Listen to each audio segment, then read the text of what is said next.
Hey there, hi there, hello there. Welcome to an all-new episode of Talking Smack, where we talk superheroes, movies, animation, comics, and much, much more. I am your host, Josh Scar, and joining me, as always, is my co-host, Alex. Alex, how are you doing this wonderful, beautiful day?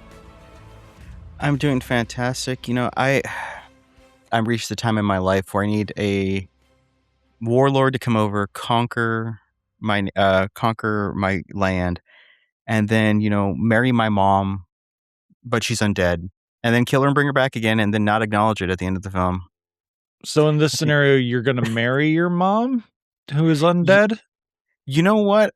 Greek is back in business. Oedipus, yeah. family trees that don't branch, whatever it takes to get there. Well, I mean, I have good news for you in terms of the first part. We're not even inching closer to that first part he's not a warlord. He's a weird old man who likes to bronze his face, but he's bringing us into some kind of hellscape. Josh, how are you this fine day? Oh, I'm doing wonderful. We went to Stockholm Inn for Mother's Day, and I had some Swedish pancakes and a side of hash browns like I do every time I go there. And if you ever find yourself near Rockford, you need to stop at Stockholm Inn and have yourself a breakfast. I don't care what time of the day it is, as long as they're open. Get some Swedish pancakes, get some lingonberries on those bad boys, and go to town. Are you sure they're good, or are you only doing them because you have Stockholm syndrome?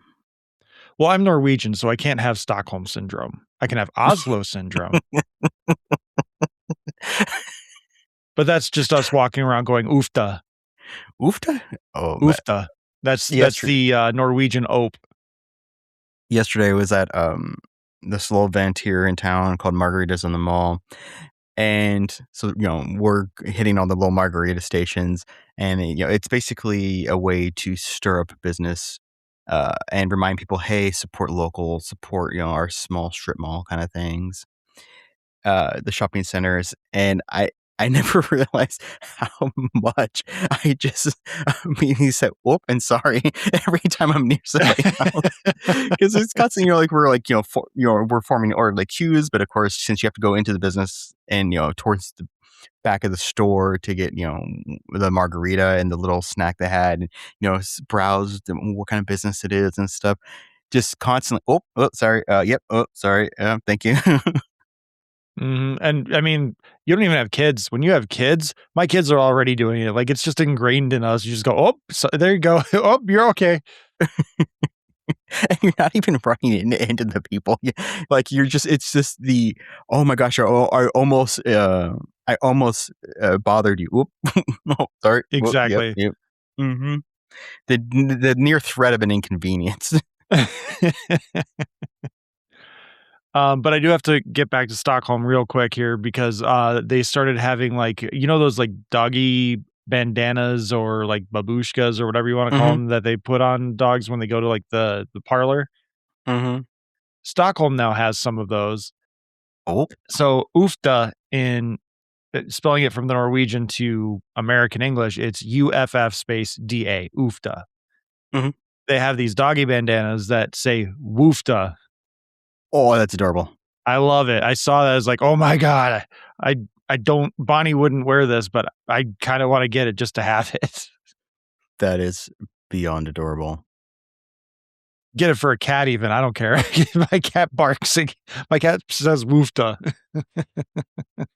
I once upon a time really tried to get our cats to wear collars, but I think it was just way too old for them, because one cat, she was just trying to groom it off of her neck.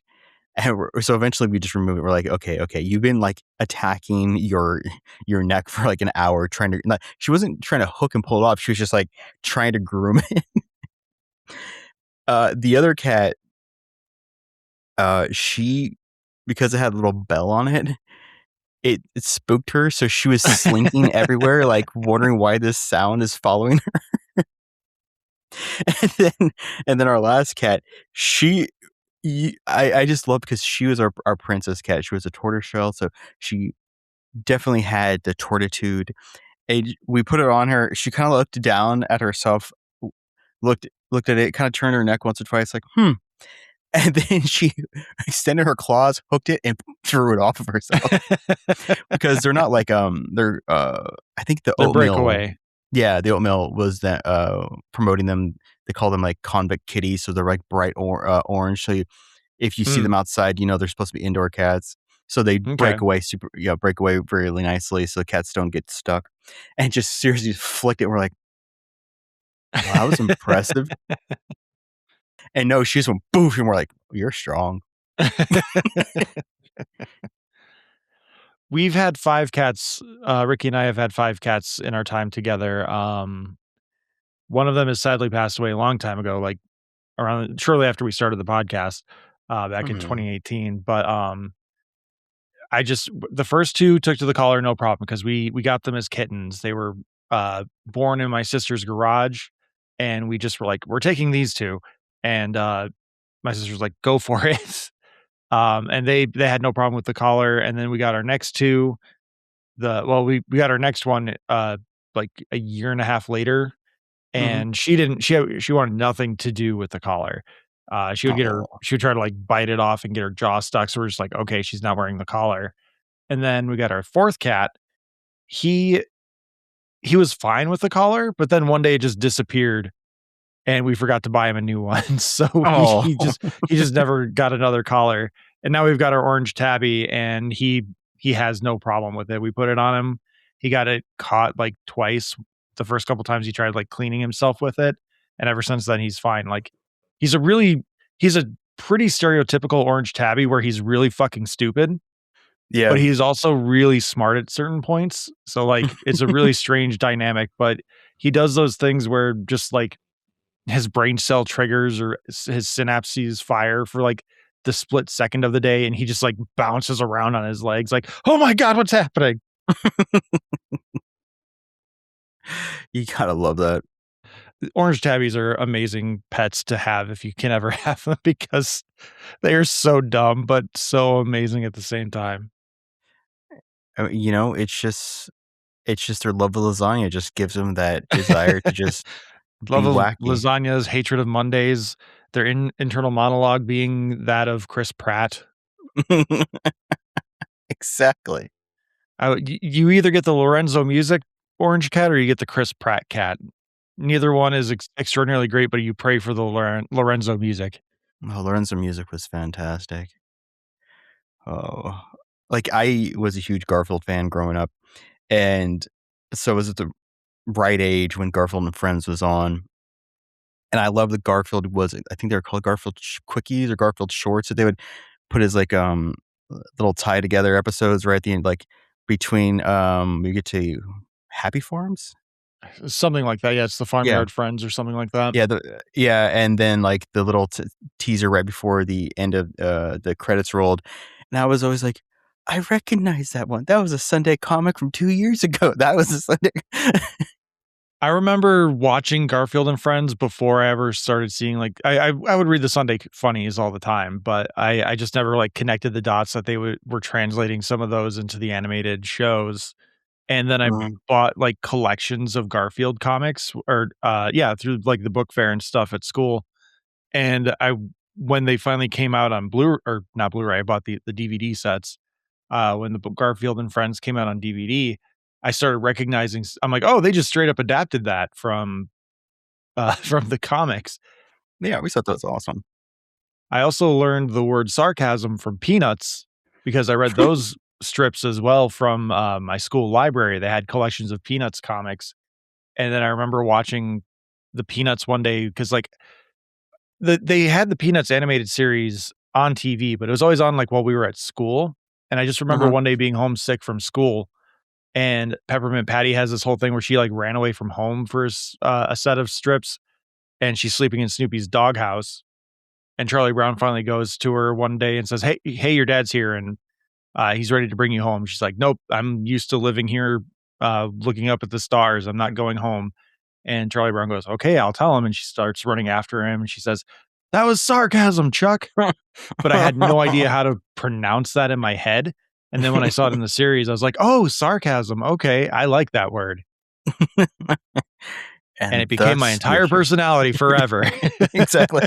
Thus your humor was born. So we're going to hear from our friends appropriately over at Gaming Views. And when we come back, we're going to talk Mortal Kombat 2. We'll be right back.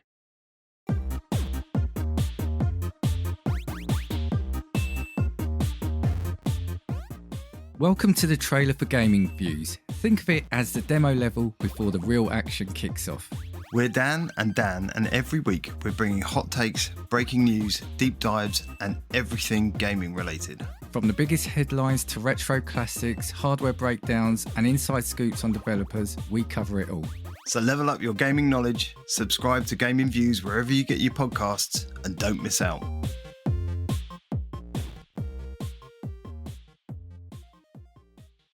If they haven't already, I'm hoping they do a Mortal Kombat deep dive because I really need someone to do a comprehensive breakdown of the Mortal Kombat continuity for the games. Because I played up to Mortal Kombat 4, I think. And at that point, I just got bored with it. Like, that's where, like, fighter games ended for me. I was like, nah, I'm done with this. It's all just the same shit. I couldn't play Mortal Kombat because it was gory and bloody. I could play Street Fighter, though. But honestly, I was not aware until I realized I suck at fighting games, so I stopped playing. I didn't realize that there was a storyline in these games. Nope, I did not realize that I don't think there was like, one. Like, there was continuity that they built up in the instruction guides, but like no one read the instruction guides, or at least I didn't read them. But like I remember like when Sub-Zero didn't have his mask and was completely different in Mortal Kombat 2. I was like, oh, they took off the mask and it looks so cool. And then I found out later on in life that, oh no, that was Sub-Zero's brother. Sub-Zero 1 died after the events of Mortal Kombat 1 and was resurrected as Bihan or Bihan / Noob Saibot, various Mortal Kombat shenanigans. And yeah, like the lore is really just laid out for you in the instruction guide from like Mortal Kombat 1 to 3. If you didn't read those, like it's just a fighting game with weird but fun aesthetics. Went all the way over my head.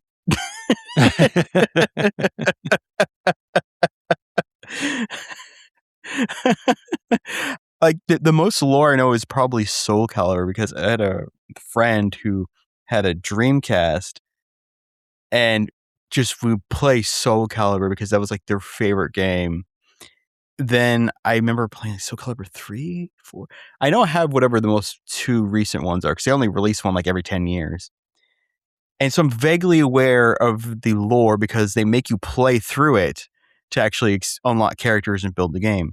But Mortal Kombat, Street Fighter, nope. I have no idea. I have no idea if this movie was lore accurate. I have no idea if the last one was. I have no idea if any of this makes sense. Well, I can for sure tell you the first one, Mortal Kombat 1, 2021, is not necessarily lore accurate in terms of like the storyline, because among other things, there was not a Mortal Kombat tournament. Shang Tsung was basically trying to cheat to win the tournament, and that didn't happen. No. They can't cheat to win the tournament. What are you talking about? That's it's almost like it's the plot of every single Mortal Kombat movie. That's rude. Cheating to win the tournament. So speaking of rude, Mortal Kombat 2 has opened to about $40 million domestically, which is pretty good. It's an R-rated action movie. It had a budget of $80 million. $40 million for an opening weekend is not bad. Nope. What was bad was the $23 million it had globally away from America. Oh, so it's projected to open at about $63 million globally on an $80 million budget. And this movie was also delayed from October of 2025 to now because they were really thinking they had something here. And apparently they kind of did domestically, but the global audience had wanted nothing to do with this, apparently. How? I actually feel a little bit bad about that.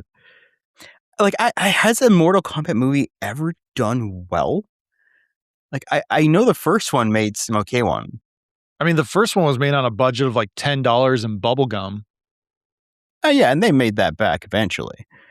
Yeah, after like the third or fourth weekend. Okay, Yeah, all the right. VHS sales and everything too. Oh, right. I forgot. Does Mortal Kombat not open in China? No, that the first Mortal Kombat gave us the reign of Paul W.S. Anderson of Event Horizon, 95 Resident Evil movies, and Monster Hunter. Anything Mila Jovovich is in that's not The Fifth Element is probably a Paul W.S. Anderson movie. Yes, I completely forgot about that. All right, so the first one made about 122 million for 1995, which I believe that was also R-rated. Maybe it was PG-13.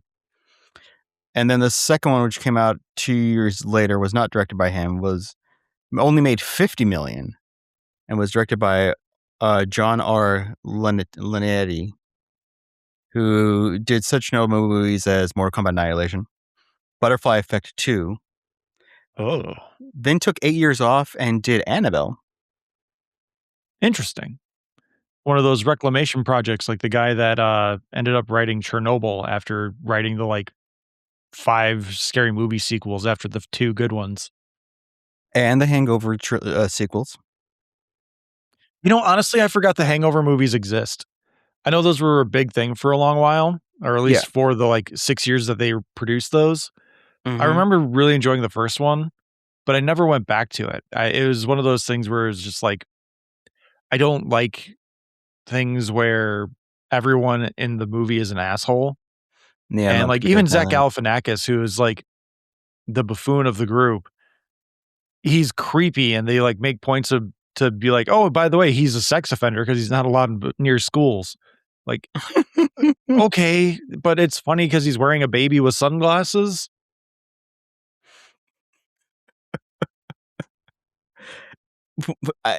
I did not remember that part at all. I'm pretty sure that's something that they did is Wouldn't they surprise me. yeah, it fits the character, but it also is like really creepy. But I mean, that's kind of the point of a comedy like that. Yeah. But maybe we'll have to do a deep dive into like quote unquote the last great comedies of our generation because we haven't had one that really hit the cultural zeitgeist like the first Hangover movie did. Yeah, it was basically Tropic Thunder, The Hangover, and then maybe Bridesmaids. I remember liking that. Bridesmaids did do really well, yeah, and that one still kind of lingers in the public zeitgeist Yeah. every now and again, but I think it's mostly like because of Kristen Wiig's character. Mm-hmm.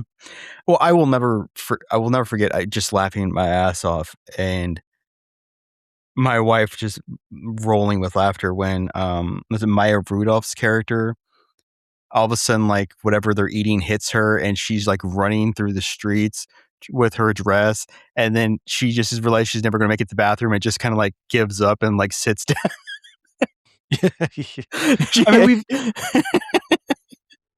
we've had good moments in comedies over the years. Like you've got Game Night where you have Rachel McAdams fighting that big Russian dude, and she like kicks him into the airplane jet, and she's just like, "Yes! Oh no, he died!" Like amazing comedy there. And like there are good moments in these movies. Like even that tag movie with Clint Barton, Jeremy Renner, and all those other guys, like that big ensemble. Like that movie has moments. It's not great, but it has moments of really good comedy. Oh yeah, no, there are great moments, but something that's just infinitely quotable that just stays in the population. It's been a while. I guess we should also, I mean, since we're mentioning Hangover, we should have a deep dive discussion of The Hangover gave us Bradley Cooper. Thoughts? Over the last 17 years, Bradley Somehow Cooper. that role became like an Academy Award winner, director. Mm-hmm. American Sniper was a thing for him for a while. What stuns me about that movie is that you would think that it kind of like is a Girl Interrupted scenario. The Hangover movie should have been Justin Bartha's movie where he explodes and becomes, because the movie's about him finding him, and his character. But Bradley Cooper is the one who launched into superstardom. Just like Girl Interrupted was supposed to be Winona Ryder, because she like produced it and like developed the script and everything. But they gave Angelina Jolie all the love and nominations for that film. But Bradley Cooper he's been on the superstar run. And he's got a few other movies lined up where he's going to write and direct himself, it looks like. Yeah, I mean, Bradley Cooper is kind of in the background of the main poster, but I think it's because he doesn't have as much damage done to him. He's got like a bloody lip and a scratch on his neck, but that's kind of it. But he is top billed, so it's Bradley Cooper, Ed Helms, Galifianakis, Heather Graham, and Justin Bartha. I mean, that's also the movie that made what's his name? He played Chang in the Oh yeah. in Community. Ken Jeong.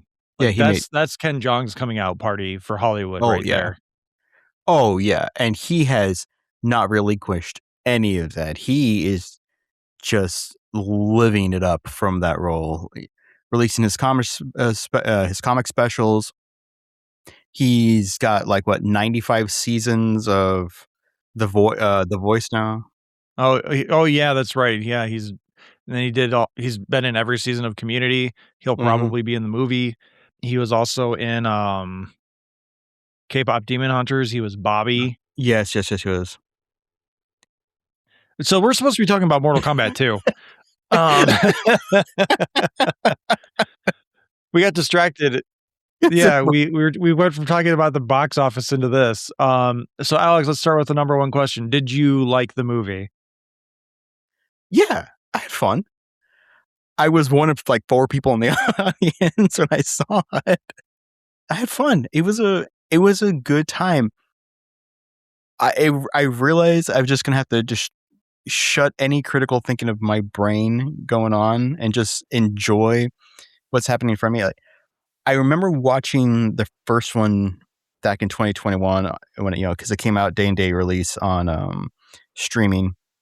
Watched it that weekend. My wife and I both enjoyed it, and then it took forever they announced the sequel almost immediately, but it took forever for them to really get going and to bring it in. And especially since, as you mentioned, they delayed it because they thought they had a hot super summer property, delaying it from October to May. And when I asked my wife, I said, "Hey, you want to go see this with me?" She went, "Why? I didn't see the first one." I went, "No, we did. We watched it. It was like 5 years ago."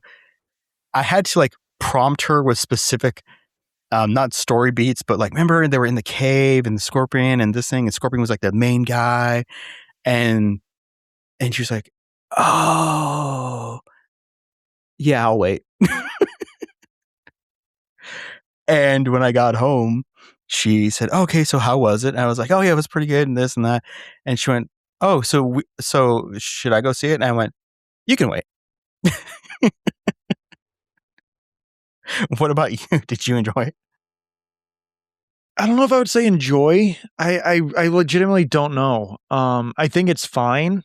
I didn't hate it. Like it's not unwatchable, but I didn't. Nothing really wowed me with this film. It really just kind of happened. I think the thing that I really walked away from the most was like, good God, Ludi Lin got jacked as Liu Kang for the role of Liu Kang in this film. Like, he is so buff in this film, and I'm shocked they didn't give him a shirtless scene.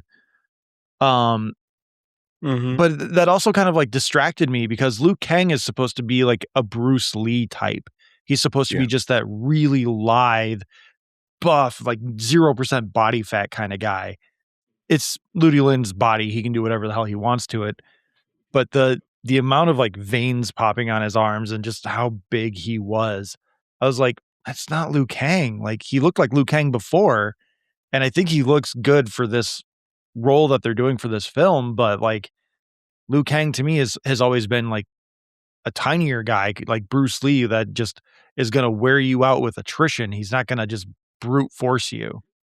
And so like, that was something that really kind of shifted me, but also just the lack of focus in the storytelling. Like, the main focus is the tournament. Like, they heard everyone say there was no tournament in the first movie, and they went, okay, the tournament is the thing. The tournament's going to interrupt every story beat we have in this film, and it's going to it's going to move along every story beat as well. But there's also so many little complications and like over complications of things that they do in this. Like Shao Kahn is the main bad guy in this one.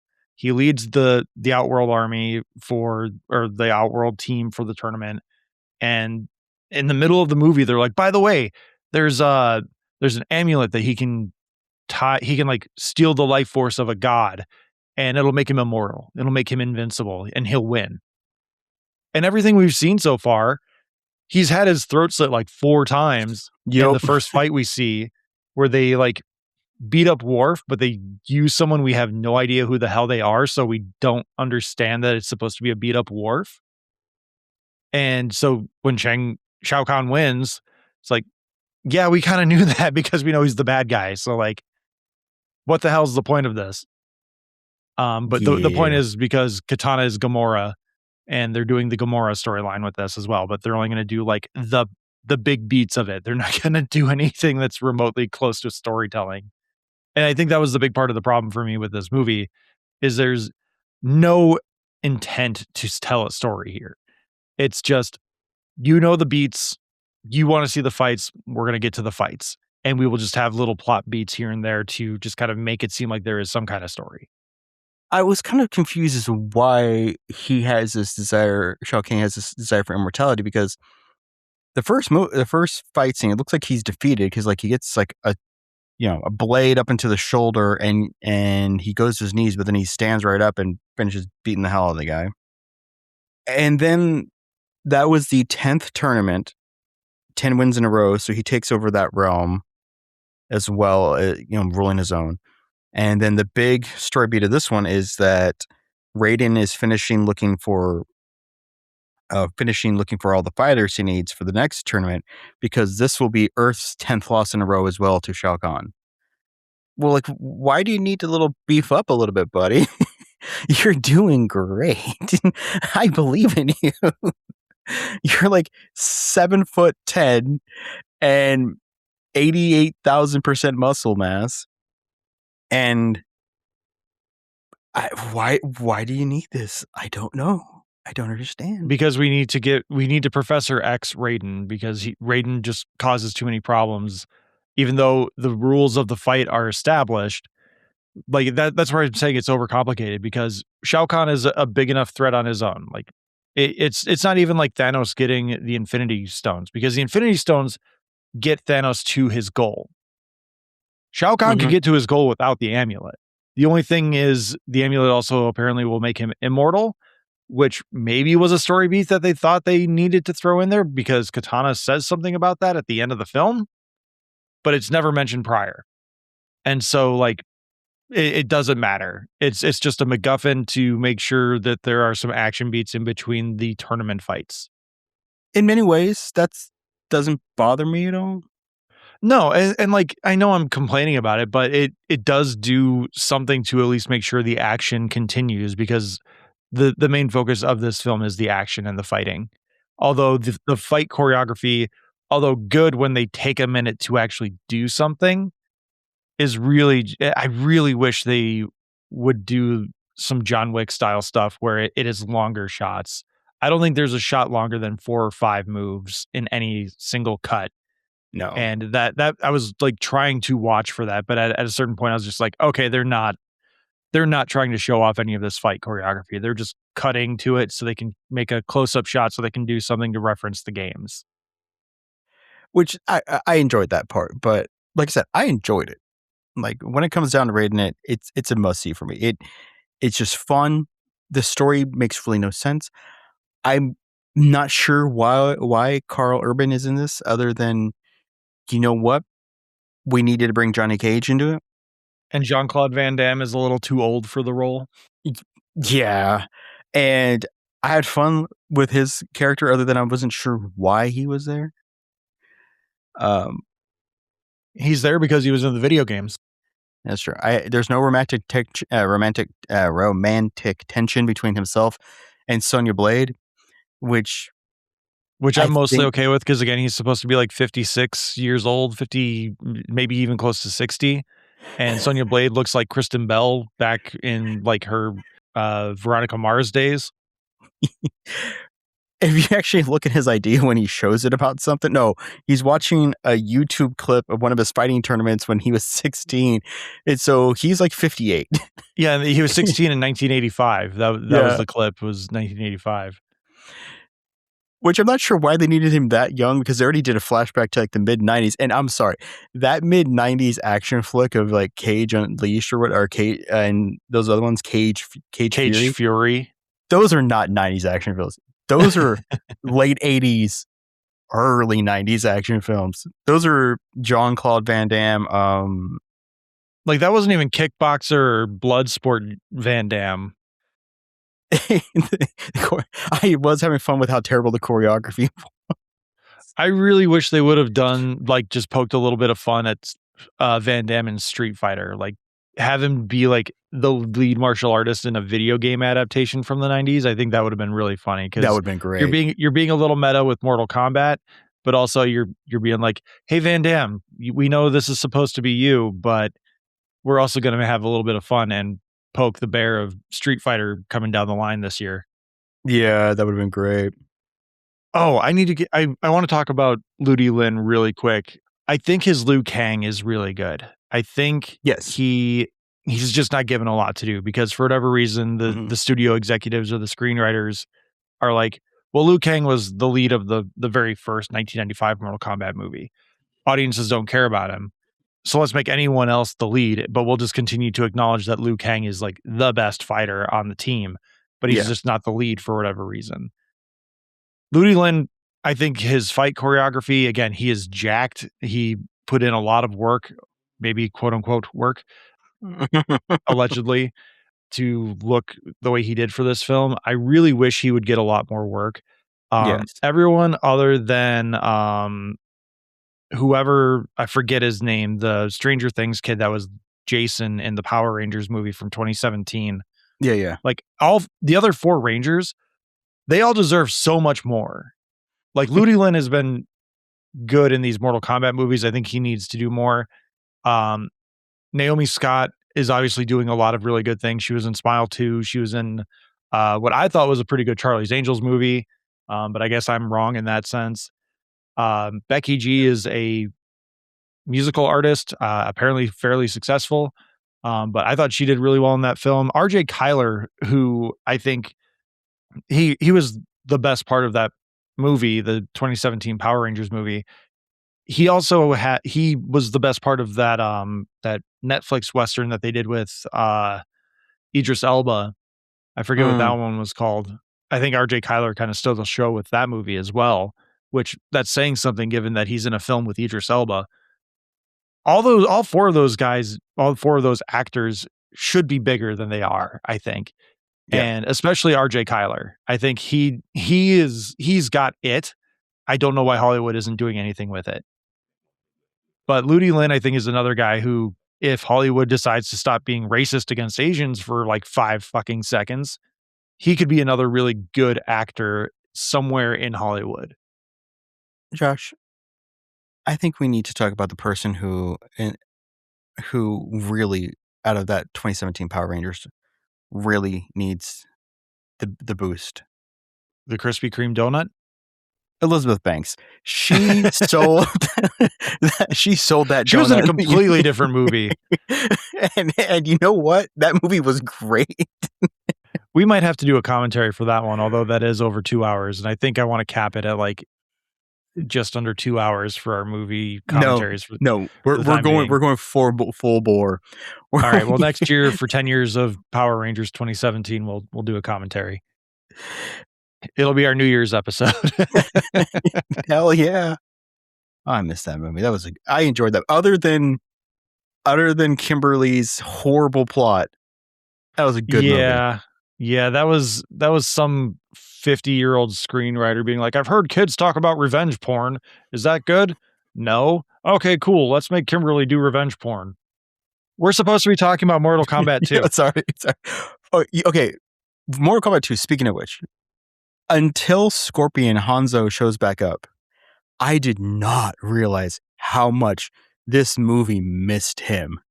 Hanzo, when he shows back up in the movie, it all of a sudden becomes serious and earnest. And I was like, oh my God, that's right. You were in the first movie. And I forgot that you're down here in the Underrealm, Ether Realm.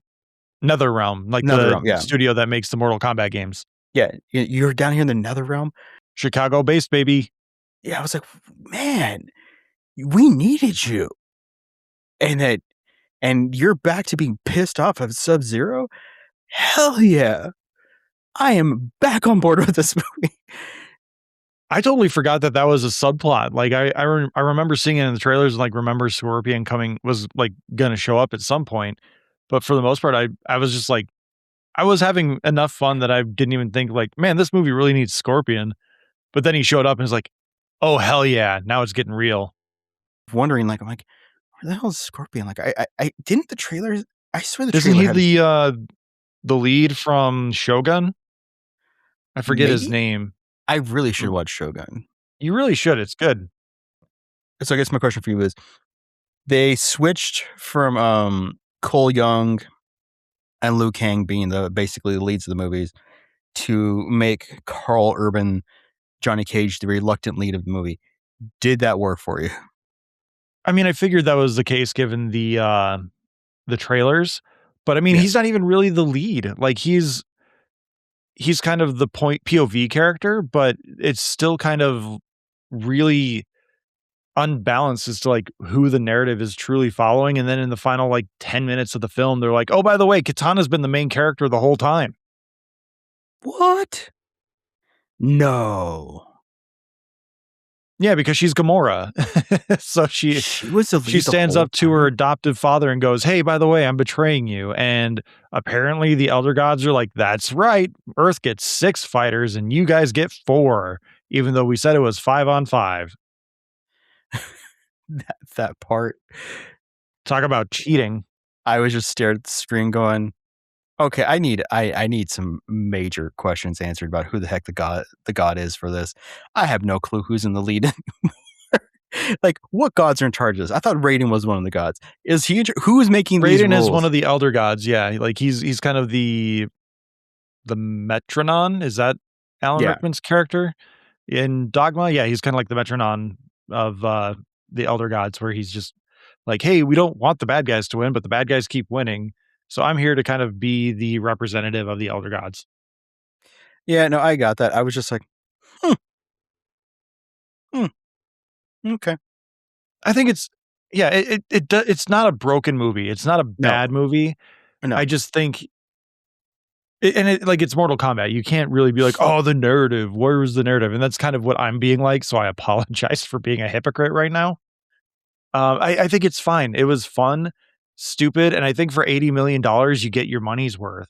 It's not terrible. I just think that there's some refinement that could have happened in the edit, and instead, I think the edit really kind of just went, no one cares. Chuck it. It's not a fight. Chuck it. It's not a fight. Chuck it.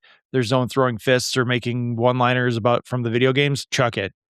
Yeah, I think it does suffer a little bit from that.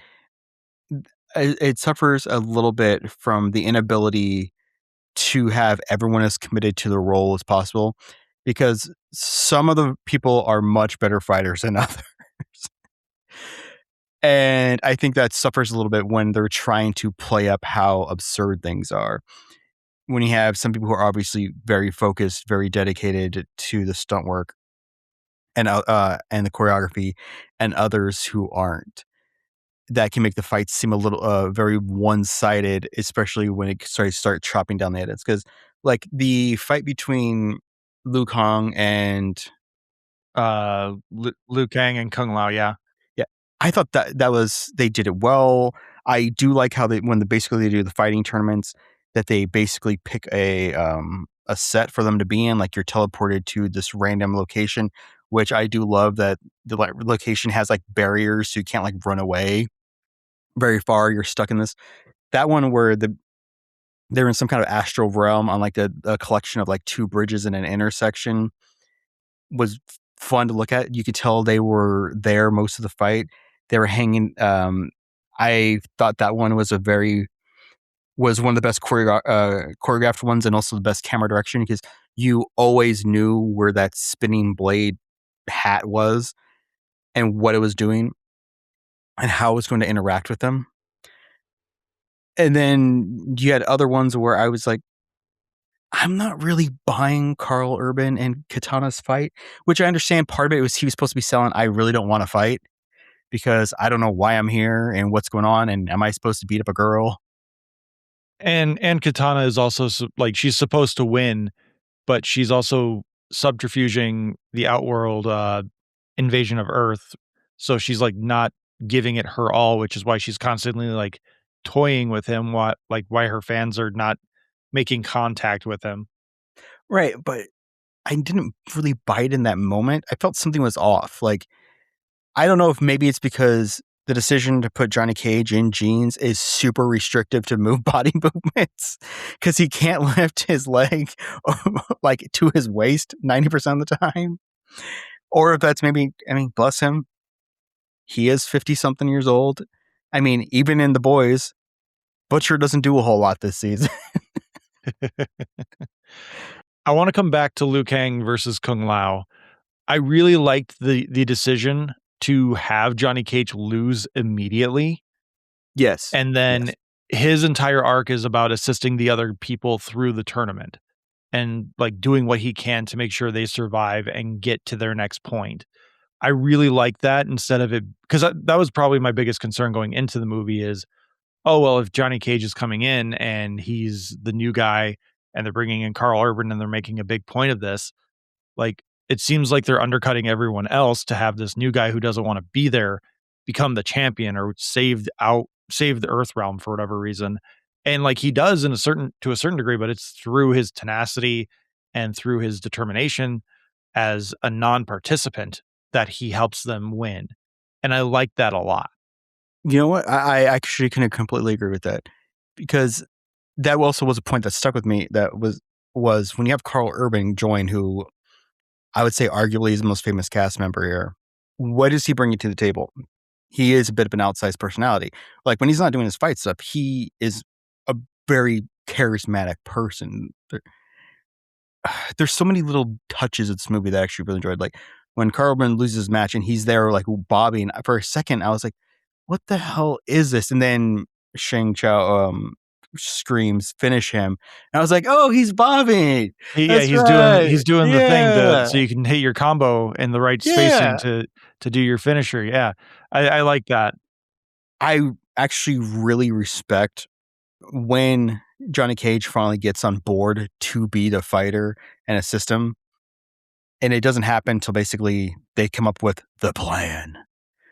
We are going to sneak in and we're gonna do a heist film at the end of this movie. I like how they also Loki'd Kano because everyone loved Kano in the first film. And so they just went, oh, okay, well, we'll make him Loki, where you don't know where his alignment is. And like, is he a good guy? Is he a bad guy? He's just out for himself and he just wants to survive. So everyone loves him and we'll just make him like a little bit of an anti-hero. Like that was a good choice as well. But what you mentioned about Liu Kang and Kung Lao's fight, I think that is like your movie that they should have made is Kung Lao is resurrected and it really affects Liu Kang. And it culminates in this like semi-final fight where they have to fight and it's really visceral and like emotional. And this is where I'm talking about with Ludi Lin, where he sold how heartbroken he was that he had to kill his adoptive brother again after he saw him die in the first film. And they set up a sequel bait with that, I guess. And like, I didn't fully understand that Liu Kang died or like sacrificed himself in some sense at the end of the film. But yeah, he just like flew away into space or something. And I guess he's off in heaven trying to find Kung Lao after he killed him again. But like, I feel like you could make like Mortal Kombat, the Winter Soldier with that concept there. And I think you could do it pretty well if you had the right means to do it. No one mentioned at the end of the jumping to the end of the film where they're kind of like they're putting the band together to start looking to see if they can rescue some souls and bring people back. No one mentioned, hey, we're going to go find Cole Young. Yeah. They're just like, oh yeah, Well, I mean, his body did just get thrown into an acid pit, and he got his head smashed in. Yeah. I just found that funny that he was I found it funny that he was the sacrificial lamb after Shao Kahn got his immortality amulet. Yeah. Oh, sorry. Yeah. But what I was saying about Johnny Cage coming on board, it was when they fight the Tartakons, or Tarkatons. To Tartans? I don't Baraka. Yeah, when they fight them, and he finally decides to embrace being Johnny Cage, which the big speech from Sonya Blade was, "You're an actor. Act." Like, how is that helpful? Being It's an not actor helpful because he was an award-winning martial artist. A tournament-winning martial artist that they were setting up the whole thing with Raiden being like, "The gods chose you for a reason. You must be a good fighter." And then it's like, "I can pretend to be a good fighter." and that will make me a good fighter. I super actually respect that. What he really gets out of that is not that he steps up and becomes like the lead hero for the end of film. He does not. But that he's able to defeat the Baraka. main leader, and he does so by cheating and kicking and punching him in the groin. And that earns the respect of the entire tribe. And so now he's their personal hero. He's the greatest champion of that group because he's a cheating piece of crap. I like that trope where the guy like insults the chief, and then all of a sudden he and the chief is like, "Oh, we are best friends now," and then the other guy's like, "Are we though?" No, I absolutely love that. It makes me laugh. It's perfect. It totally makes me just smile like hell. Yeah, like I mean, like we've been saying, like it's a lot of above average, pretty good stuff. It Yeah. just is it worth going to the theater? Is it worth the 6-8 month pushback that they did from October to May?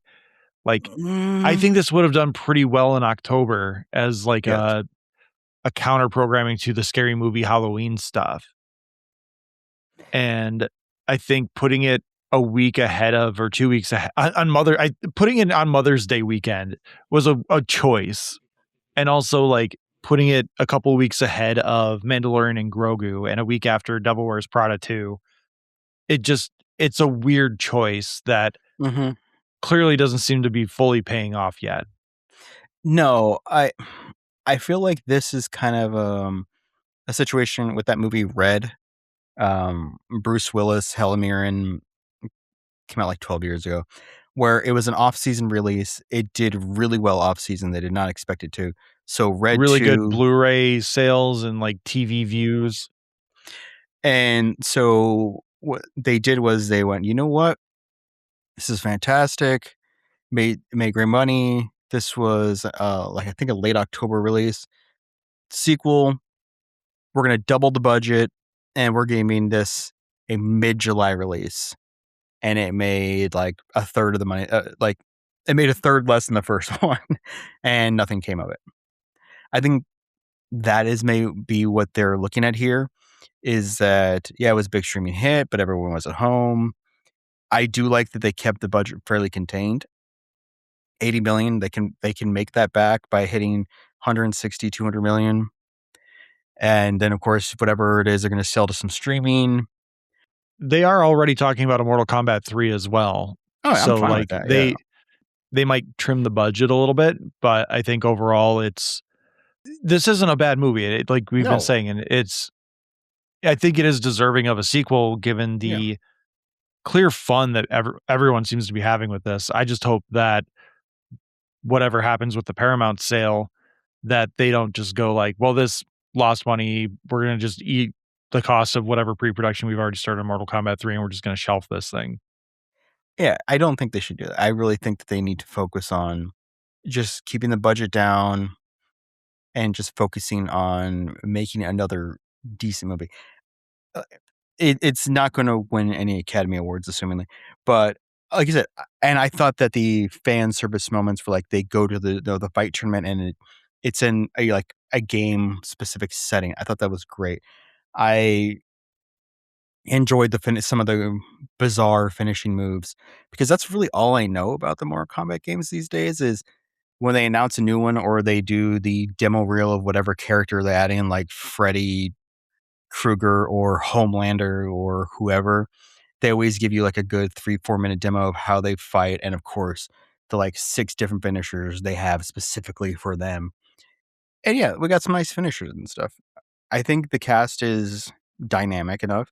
So yeah, bring a third one. If it's another tournament, great. If it's not, okay.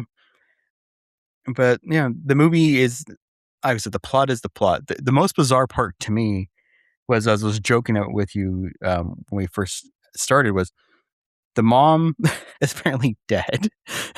And she's yet one of the fighters because they have a necromancer with them who brings people back, like you said, Kano back, which the explanation of why he's not a revenant is amusing. It's like, well, he never had much of a soul to begin with, so That there's was nothing, good. so there's not a whole lot. There was nothing to strip away. There's not enough to corrupt, so he's just kind of back as he was. I really wish they would have given him the metal plate for an eye, though, instead of just like making him laser eye. Instead of just making him Yeah. like another eye that he just pops in. I do wish they had the metal plate because that's Kano, it's part Terminator thing. But she gets defeated by Sonya Blade. And then a little while later, she's back again because they brought her back to life. And Shao Kahn uses her as like, I will again kill your mother before you if you do not obey me. So then they put her up in the town square. She's like, okay, fine, I'll do what you want. They put her in the town square. At the end of it, they don't mention the mom ever again.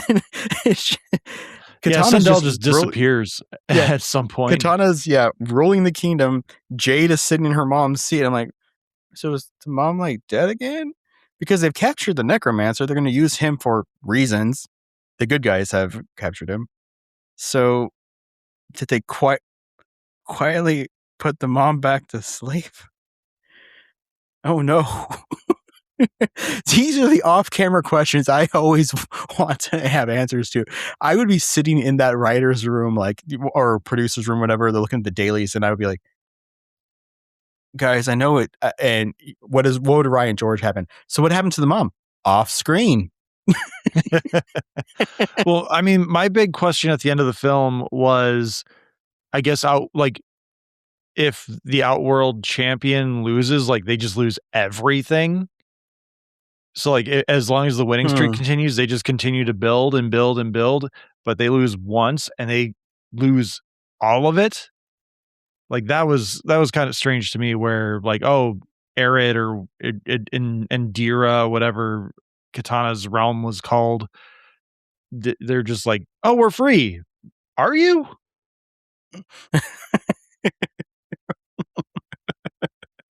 That makes good sense, because their world got conquered because they lost 10 in a row and now they're owned. But they killed Shao Kahn, and Katana fought on the side of Earth Realm, which I guess you can just change teams whenever you feel like it. And they just, because she defeated Shao Kahn, she just takes back over her home because Shao Kahn was fatality'd. There's still Shang Tsung and Shinnok and other people from Outworld that are out there. So Outworld's not gone. They just lost their tournament and bid for Earthrealm. So I don't understand how that works, but I mean, it's not important because it's all about Katana's redemption for her people and herself, and revenge for her father. You know what? I now have a question that I would like answered. 42. The Outrealm. Shao Kahn and everyone else, and the other top 8 fighters, whatever, go to Earth. By rank, some of them will probably be the top fighters for Earth. Right? Meaning that the worst they have weaker fighters in the Outworld. Shao Kahn gets picked for fight for Earth. Switches sides. Automatic victory. Can we do that? I mean, apparently the rules seem pretty loosey-goosey on that, in terms of maybe it has to do with your moral compass as well. she said I don't fucking know. I'm not a writer. I don't care. It doesn't matter. It's a stupid fun movie that you're not supposed to think that hard about. I'm gonna need you to get all the way off my back off this. That's what he'll say. You know, the thing about the mom, sir, is I'm gonna need you to get all the way off my back. Oh, well, let me get off that thing for you. We're just gonna have to start making a segment of we predict the pitch Ryan meeting. George. That'd be We predict great. Ryan George's next pitch meeting. All right, Josh. So I already said it's a must see for me. I had fun. I can't say it's a terrible movie, so it's a must see. Like it. All if, right.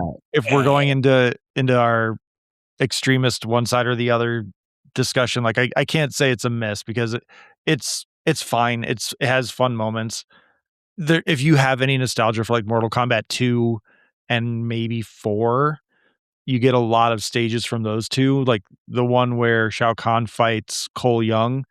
Like that's straight out of Mortal Kombat 2. Like I have such a vivid memory of playing Reptile and spamming his acid spit at the computer.